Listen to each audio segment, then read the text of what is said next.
boom, boom, Giddy up. Boom. Lips like cherry wine. A truck driver from Ohio picked fruit for a living before he accidentally built the group that invented country music harmony as we know it.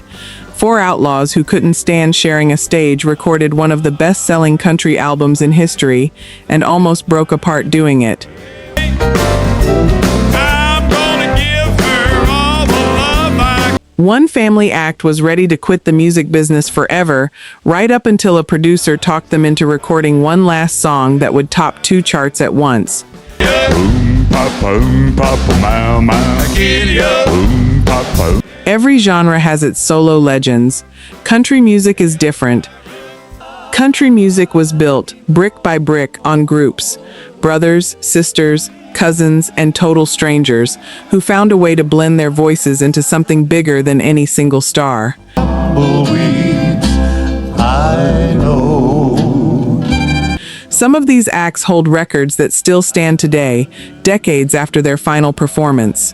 Some paid for their success with heartbreak that never made the highlight reel, and some are so overlooked now that even devoted country fans couldn't name their biggest hit.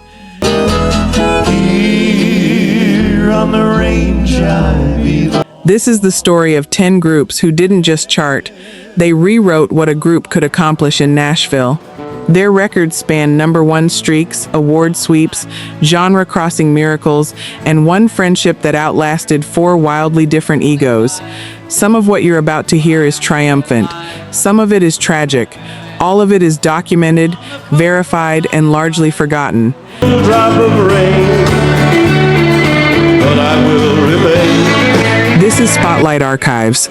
Let's begin with the record that started as an accident. Before we uncover the first remarkable story, take 1 second to subscribe to Spotlight Archives. Every week, we dig through the forgotten vaults of country music to uncover the stories, secrets, and history that shaped the songs you love. If you're passionate about the legends behind the music, not just the music itself, you've found your home. This is Spotlight Archives. And a babyface kid from Texas named Willie Nelson. They call us the Highwaymen. Number 10, Diamond Rio, Meet in the Middle.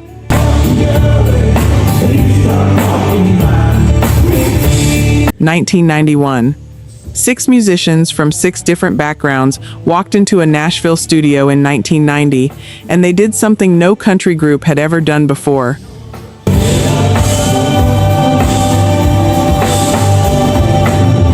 The band had started years earlier as house musicians at a Tennessee theme park, going by names like the Tennessee River Boys before landing on something sturdier, Diamond Rio.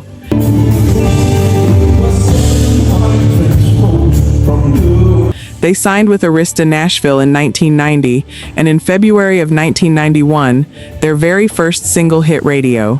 Meet in the Middle climbed to #1 on the Billboard Country chart, a feat no country group had ever pulled off with a debut single.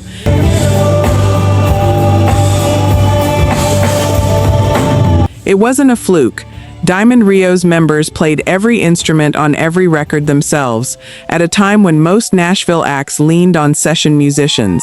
Banjo, mandolin, drums, keys, all 6 men, live, every time.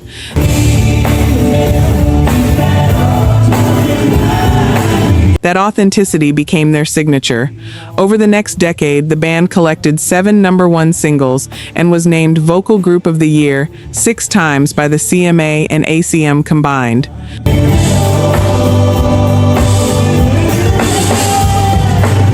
What almost stopped them before they started? Health scares. In the year before their debut, 3 separate members dealt with serious injuries and medical emergencies. One bandmate even discovered a tumor pressing against his esophagus. The album very nearly never got made.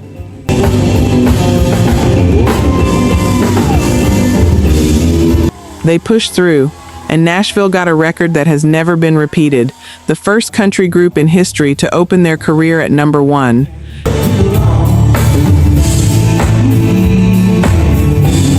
Coming up, a duo that made history in 15 countries and still holds a record most fans have never heard of.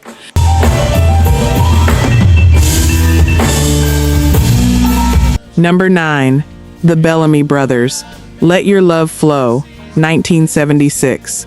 Now there's a reason for the one. By the mid-1970s, two brothers from a small Florida town had written jingles, played backup, and watched their songs get handed to other artists. Then a demo landed in their laps that a much bigger star had turned down. And you know what I mean, now it's the season. Howard and David Bellamy recorded Let Your Love Flow in 1975. The song went to #1 on the Billboard pop chart, then kept climbing, topping the charts in Germany and Switzerland, and reaching the top 10 in nearly a dozen more countries. Like a mountain stream and let your love run. It was an unlikely start for what would become one of country music's most internationally successful acts. The Bellamy Brothers pivoted toward country in 1979 with If I Said You Had a Beautiful Body, Would You Hold It Against Me?, a tongue-in-cheek single that shot to #1 and made them stars on country radio for the first time. With the smallest of dreams and let your love show. And you Hit after hit followed through the 1980s, playful, melodic, unmistakably theirs. why I'm feeling so high must be the season. Here's the record most fans never learn. The Bellamy Brothers hold the all-time mark for the most duo award nominations across both the Academy of Country Music and the Country Music Association. More nominations than almost anyone in their category, across a career built on international crossover appeal most Nashville acts never touched.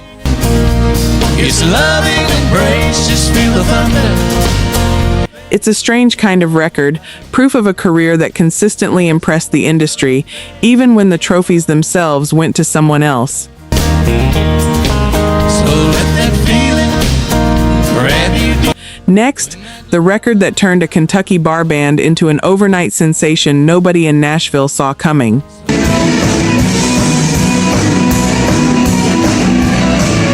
Number 8. The Kentucky Headhunters, Oh Lonesome Me, 1990.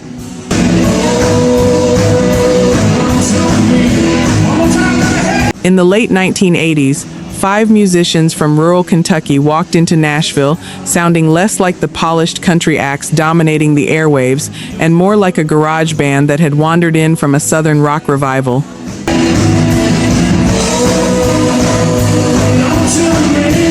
The Kentucky Headhunters released their debut album Pickin' on Nashville in 1989. It fused honky-tonk, blues, and unapologetic rock and roll swagger, a sound Music Row wasn't used to hearing wrapped in cowboy boots.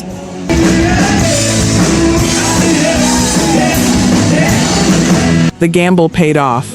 The album went multi-platinum, and their cover of Don Gibson's Oh Lonesome Me became a surprise hit. Then came the record.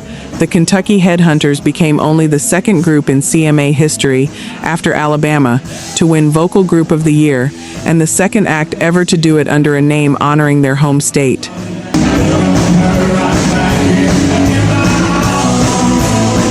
Their raw, unpolished sound also caught the attention of the Grammy Awards, earning nominations and wins that stunned an industry expecting another glossy Nashville product.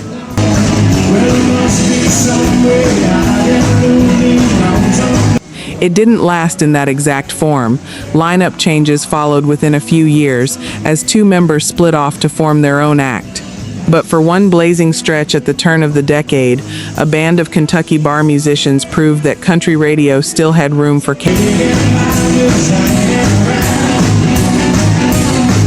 chaos. Up next, a trio that was ready to walk away from music entirely, until one final song changed everything.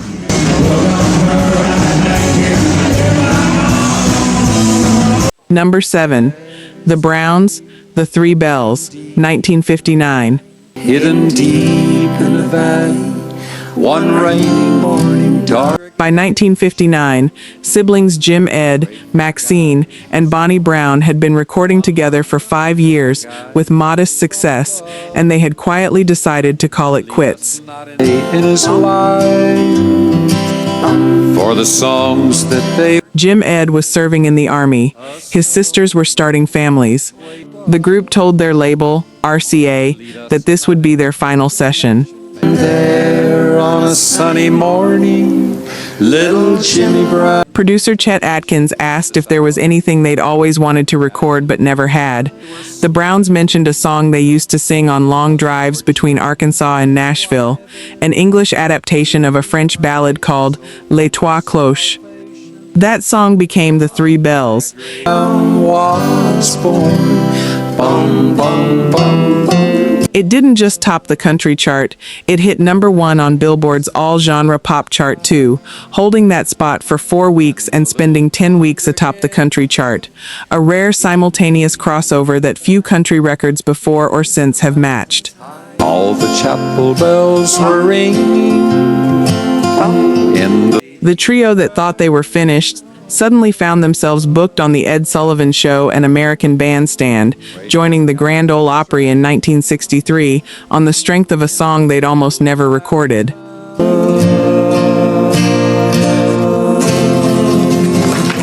The record stands as one of country music's great ironies. The group's biggest achievement almost never happened because the people who made it had already said goodbye. Lead us not into temptation, bless, O Lord, this celebration. Coming up, the group that started country music's tradition of vocal harmony and outlasted nearly everyone who followed.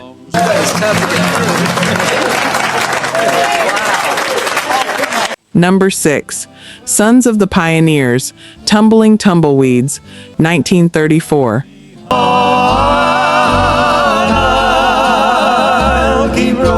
Long before Nashville existed as country music's capital, the sound of the American West was being shaped by 3 struggling musicians in Depression-era Los Angeles.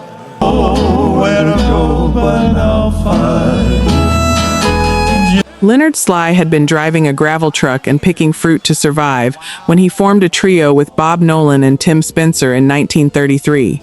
They called themselves the Pioneer Trio, and a radio announcer, thinking they looked too young to be actual pioneers, introduced them as the Sons of the Pioneers instead.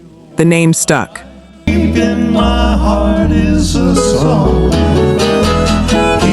Sly later became famous under a different name entirely, Roy Rogers, the King of the Cowboys. But before Hollywood stardom, the group built something that would influence generations of country and western artists, layered 3-part harmonies, cinematic storytelling, and songs like Tumbling Tumbleweeds and Cool Water that became genre-defining standards.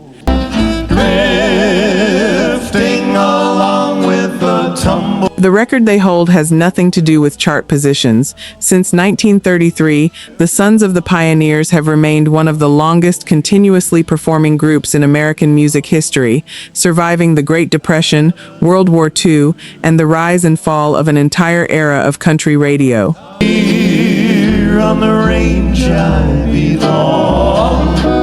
In 1980, the original lineup was inducted into the Country Music Hall of Fame. Roy Rogers became the only person ever elected to the Hall of Fame twice, once with the group and once for his solo career. Deep in my heart is a song. Next, 4 legends who almost couldn't share a stage, and the supergroup they built anyway. How about it for the Sons of the Pioneers? Wow, oh wow. Number 5, The Highwaymen, 1985. Many a soldier shed his lifeblood on my. In 1984, 4 of country music's biggest outlaws found themselves together in Switzerland, filming a Johnny Cash Christmas special.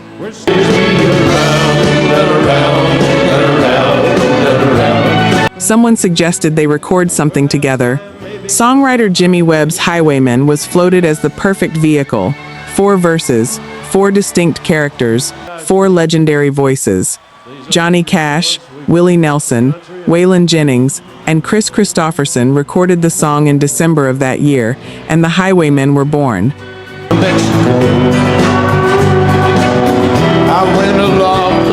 The record itself was staggering. 4 Country Music Hall of Famers, each already a superstar in his own right, combining for a supergroup some called the Mount Rushmore of country music. Around the world together, and there's still no one that I'd rather introduce them. But the partnership wasn't always smooth. According to those close to the group, onstage tension simmered constantly. Christofferson's outspoken politics didn't always sit well with Jennings, and old rivalries occasionally flared over billing and spotlight. Friends of the band described the friction as something closer to siblings bickering than genuine conflict, but it was real, and it was constant. Drop of rain, but I will remain. They pushed through it anyway, releasing 3 albums together between 1985 and 1995. The tension, if anything, sharpened the performances. Critics have pointed to their rendition of Desperado's Waiting for a Train as one of the most emotionally raw recordings any of the 4 men ever made. Into the wet concrete below. Cash died in 2003. Jennings had passed the year before. Nelson and Christofferson kept the friendship alive long after the group stopped recording. And I'll be back again and again. Up next, the mother-daughter duo that broke barriers no act like them had broken before, and a story that ended in heartbreak on the eve of their greatest honor. 25, but I am still alive. We've reached the halfway point, and if these stories have surprised you already, the biggest revelations are still waiting ahead. Tell us in the comments which group has impressed you the most so far. We'd love to hear your favorite memories, songs, or concerts. Fell into the wet concrete below. And if you're enjoying these deep dives into country music history, subscribe to Spotlight Archives. We uncover the stories most documentaries leave behind. And trust us, the top 5 only get more unbelievable from here.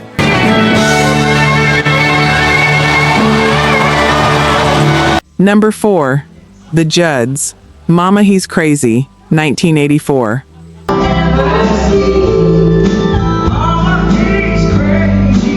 In the early 1980s, a single mother and her teenage daughter were living in rural Kentucky, working odd jobs and singing together for fun, with no real plan to break into the music industry.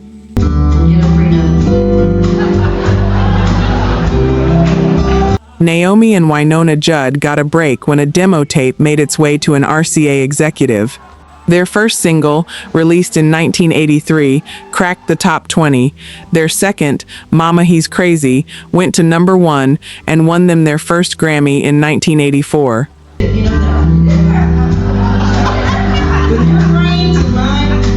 Over the next 7 years, the Judds became one of the most decorated acts of their era, 5 Grammy Awards and 14 number 1 hits, selling more than 20 million records along the way.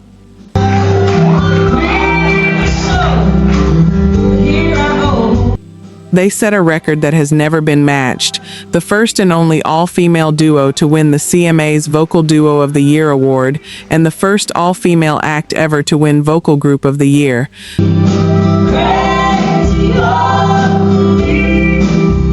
Their run ended earlier than anyone wanted. In 1990, Naomi was diagnosed with hepatitis C, forcing her retirement from touring the following year. Winona continued on as a solo artist.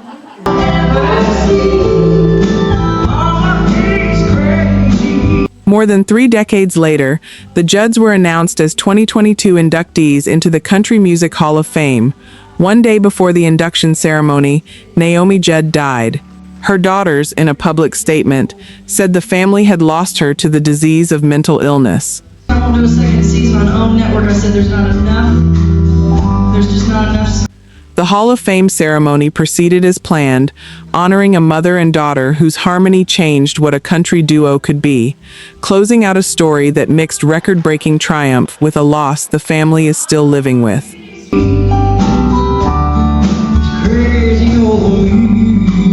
If you've been moved by a country song the way the Judds moved a generation of listeners, let us know in the comments. We'd love to hear which one. Next, the gospel quartet that spent 30 years building toward a crossover moment nobody expected.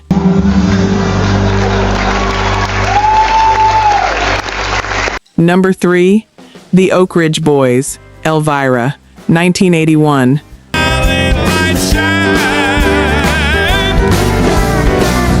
The roots of this group stretch back to World War II, when a gospel quartet started performing near a Tennessee town called Oak Ridge, home to a top-secret atomic research facility.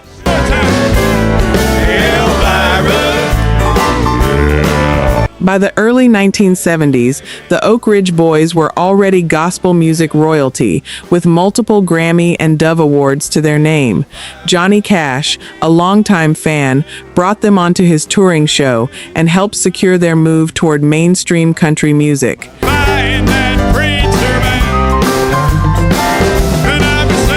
The transition wasn't instant. Their first albums for a major country label barely registered. It took a new manager and a run of singles through the late 1970s, Y'all Come Back Saloon, Trying to Love Two Women, before the Oaks became genuine country hitmakers.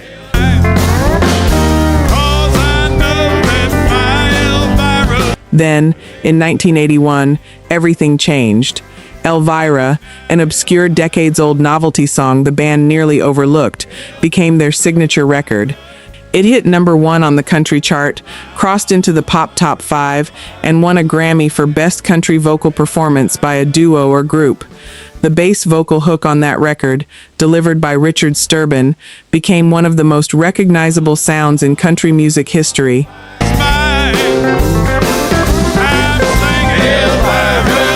By the end of their run, the Oak Ridge Boys had racked up 17 #1 singles, 5 Grammy Awards, and a spot in the Country Music Hall of Fame, all built on a foundation that started in gospel harmony and never fully left it.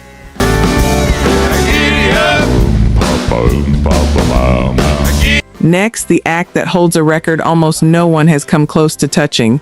9 wins in a single category, spread across a career built on small-town storytelling.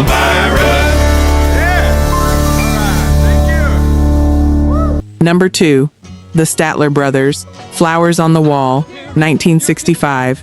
Flowers on the wall, that don't bother me at all. Before they were country music's most decorated group, the Statler Brothers were a gospel quartet from Staunton, Virginia, hoping for a shot at something bigger.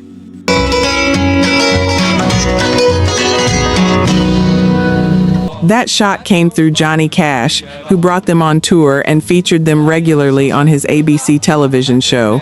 Their break single, Flowers on the Wall, reached #2 on the country chart in 1965, crossed into the pop top 5, and won 2 Grammy Awards.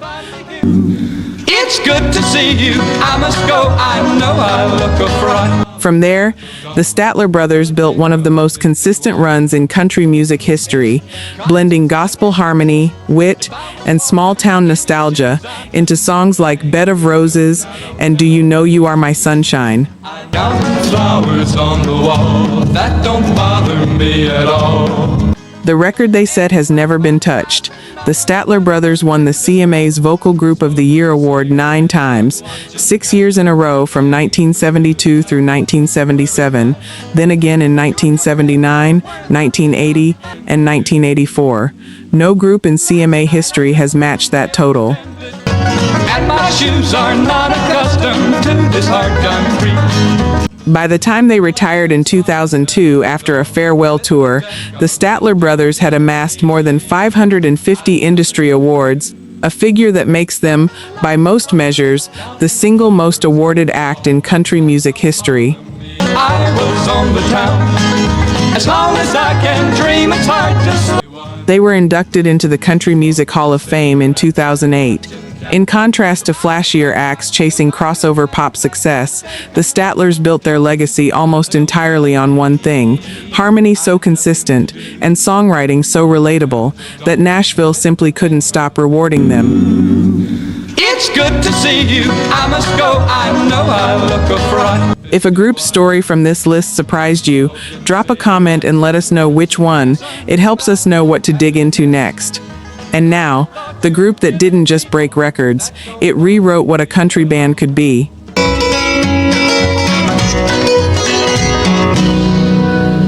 Number 1, Alabama, Tennessee River, 1980. Greatest country band of all time. In 1969, three cousins in Fort Payne, Alabama, started a band with borrowed equipment and no record deal. They called it Young Country.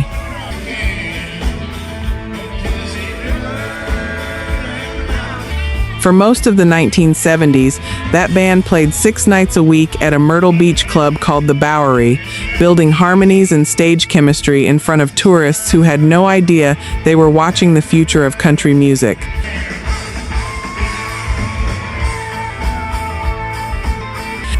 They changed their name to Alabama, signed with RCA in 1980, and released Tennessee River as their first single. It went to number 1.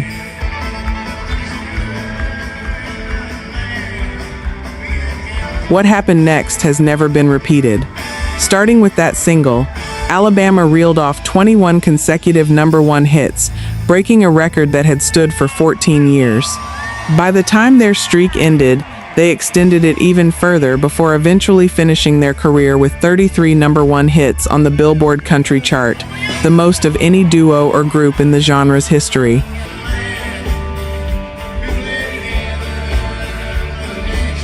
The record ran deeper than the charts. Alabama was self-contained, a rock-style band that played its own instruments, something country acts of their scale simply hadn't done before.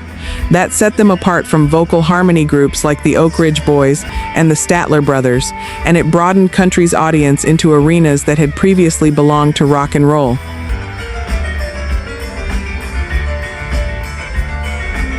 Along the way, Alabama picked up 8 Entertainer of the Year honors, 2 Grammy Awards, and the most CMA Vocal Group of the Year nominations of any act in history, 21 nominations in total.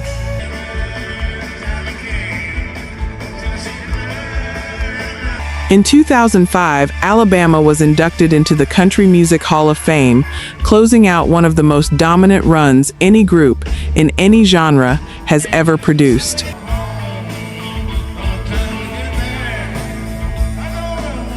A band of cousins who spent 7 summers playing for tips built a record that, decades later, still stands untouched.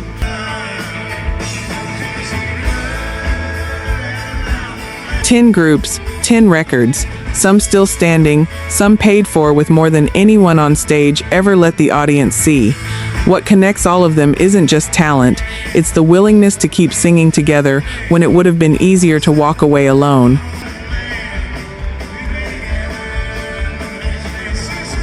What an incredible journey through the greatest groups in country music history. If there's a group from this list whose story you'd like us to explore in full, tell us in the comments below and many times.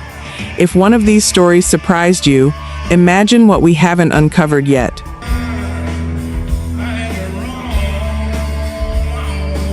Subscribe to Spotlight Archives for more fully researched documentaries celebrating the legends, forgotten stories, and defining moments that shaped country music. A deep dives into the history Nashville doesn't always talk about.